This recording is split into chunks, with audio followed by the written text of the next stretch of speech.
नमस्कार दोस्तों, मैं राकेश कुमार मौर्य आपके समक्ष मैं ज्योग्राफी का 13वां टेस्ट सीरीज लेके आया हूँ। आपको मैं अपने यूट्यूब चैनल आर के जियो वर्ल्ड 0.2 पे आपका स्वागत करता हूँ।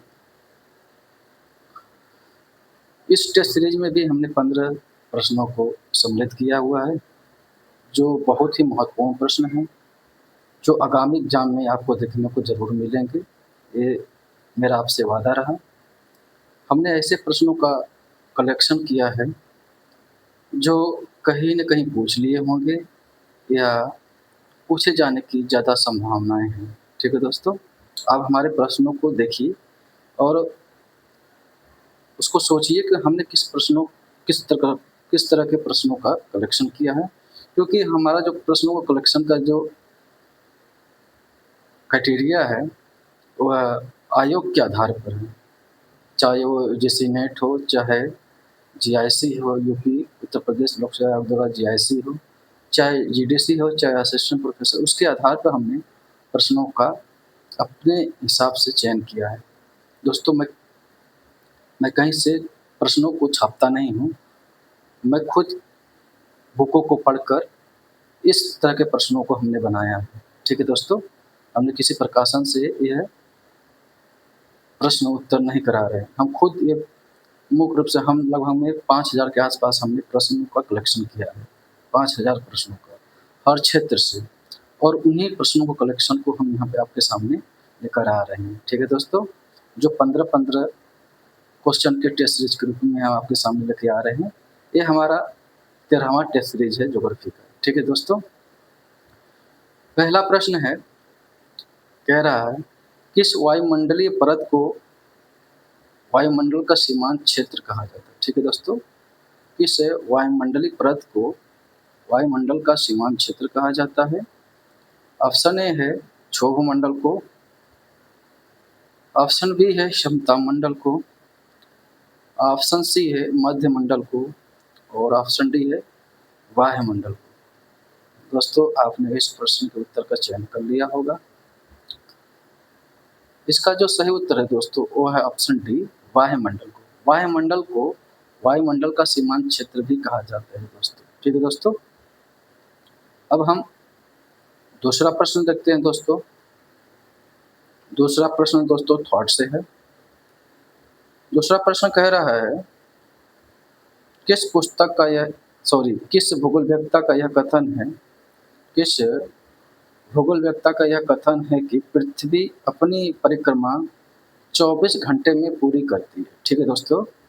पृथ्वी अपनी परिक्रमा 24 घंटे में पूरी करती है। ऑप्शन ए है हिपार्कस, ऑप्शन बी है अरस्तु, ऑप्शन डी है टॉलमी, और ऑप्शन डी है एनेक्सीमेंडर।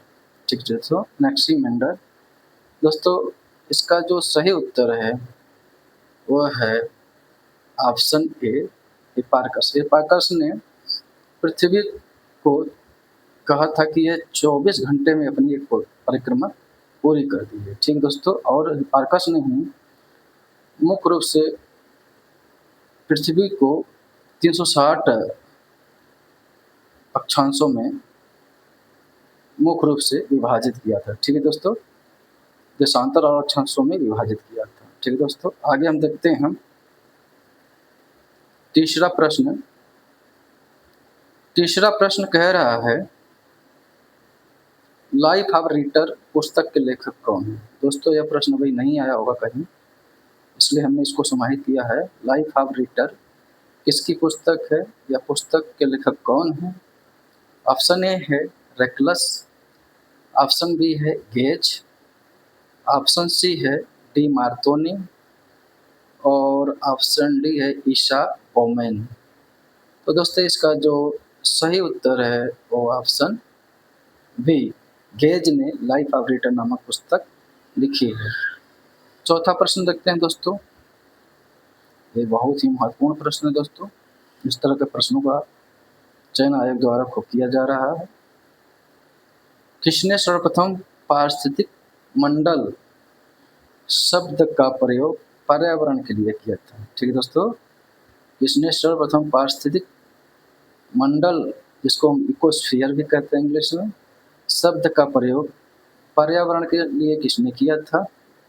ऑप्शन ए है जेटीवी, ऑप्शन बी है टी.डी.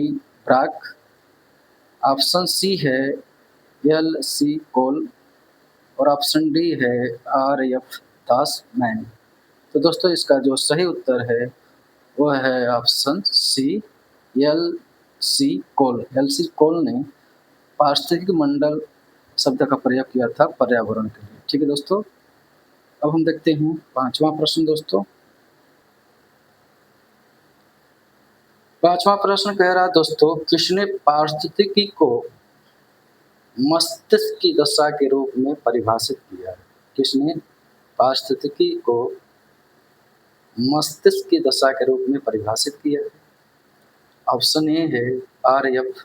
दासमैन, ऑप्शन बी है जे मैडक्स, ऑप्शन सी है जे कॉलीमन और ऑप्शन डी है चार्ल्स एल्टन।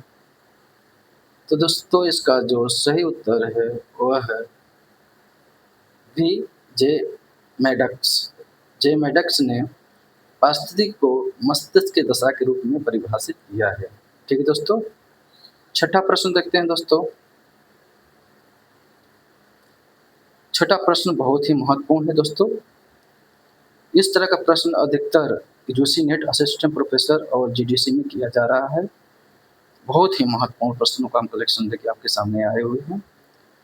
अगर आप हमारे इस यूट्यूब चैनल से नहीं जुड़े हैं तो अपनी तैयारी के लिए ज़रूर से ज़रूर जुड़ जाएं और बेल आइकन को प्रेस कर लें, सब्सक्राइब कर लें, जिससे आने वाली सभी वीडियो आपको पहुंच सकती है। ठीक है, आपको नोटिफिकेशन मिल जाएगा हमारी वीडियो का। ठीक है दोस्तों, छठा प्रश्न कह रहा है कि अंतर्राष्ट्रीय राजनीति के पृष्ठभूमि में युद्ध वैसे ही छिपा रहता है जैसे घरेलू राजनीति के पृष्ठभूमि में क्रांति। यह कथन किसका है? ठीक है दोस्तों, ऑप्शन ए है मैकेंडर, ऑप्शन बी है स्पाइकमैन, ऑप्शन सी है कार्ल हाउसहोफर और ऑप्शन डी है कार। तो दोस्तों इसका जो सही उत्तर है वह है ऑप्शन डी, कार। कार ने कहा था कि अंतर्राष्ट्रीय राजनीति की पृष्ठभूमि में युद्ध वैसे ही छिपा रहता है जैसे घरेलू राजनीति की पृष्ठभूमि में क्रांति। ठीक है दोस्तों, अब हम 7वां प्रश्न देखते हैं दोस्तों। यह है जलवायु विज्ञान से संबंधित प्रश्न है दोस्तों। इससे पहले वाला था आपका राजनीतिक भूगोल से। ठीक है दोस्तों, 7वां प्रश्न कह रहा है, बिना किसी माध्यम के एक वस्तु से दूसरे वस्तु में ऊष्मा ऊर्जा के गमन को क्या कहते हैं? ठीक दोस्तों, ऑप्शन ए है विकिरण, ऑप्शन बी है संवहन, ऑप्शन सी है चालन और ऑप्शन डी है गुप्त ऊष्मा। तो दोस्तों इसका जो सही उत्तर है वो है ऑप्शन ए, विकिरण। विकिरण क्या होता है? बिना इस एक बिना माध्यम के एक वस्तु से दूसरे वस्तु में ऊर्जा का मुख्य रूप से ऊष्मा का या ऊर्जा का गमन होता है। ठीक है दोस्तों, कोई माध्यम नहीं होता इसमें, जबकि चालन में माध्यम होता है, संवहन में भी माध्यम होता है, जबकि विकिरण में कोई माध्यम नहीं होता। 8वां प्रश्न ये भी जलवायु विज्ञान से संबंधित है और बहुत ही अच्छा प्रश्न है। 8वां प्रश्न कह रहा है, किस भूगोलवेत्ता ने हेडली के एक कोशिकीय वायु परिसंचरण मॉडल में सुधार किया तथा 3 कोशिकीय मॉडल का प्रतिपादन किया? ठीक है दोस्तों, तो आपको इस प्रश्न से 2 और आपको उत्तर मिल गए। एक कोशिकीय मॉडल हेडली का है और 3 कोशिकीय मॉडल किसका होगा, आपको वो उत्तर मिल जाएगा। ठीक है दोस्तों, तो option A feral, option B है लेमिनर, ऑप्शन सी है वाइज-वेलेट और ऑप्शन डी है त्रिवर्थ। तो दोस्तों इसका जो सही उत्तर है वो है ऑप्शन ए फेरल। फेरल ने हेडली के एक कोशिकीय वायु परिसंचरण मॉडल में सुधार करके 3 कोशिकीय मॉडल का प्रतिपादन किया था। ठीक है दोस्तों, अब देखते हैं 9वां प्रश्न दोस्तों। दोस्तों, यह भी प्रश्न जलवायु विज्ञान से ही संबंधित है और इस तरह का प्रश्न जीडीसी और जीआईएस में पूछ लिया गया है दोस्तों, ठीक है दोस्तों?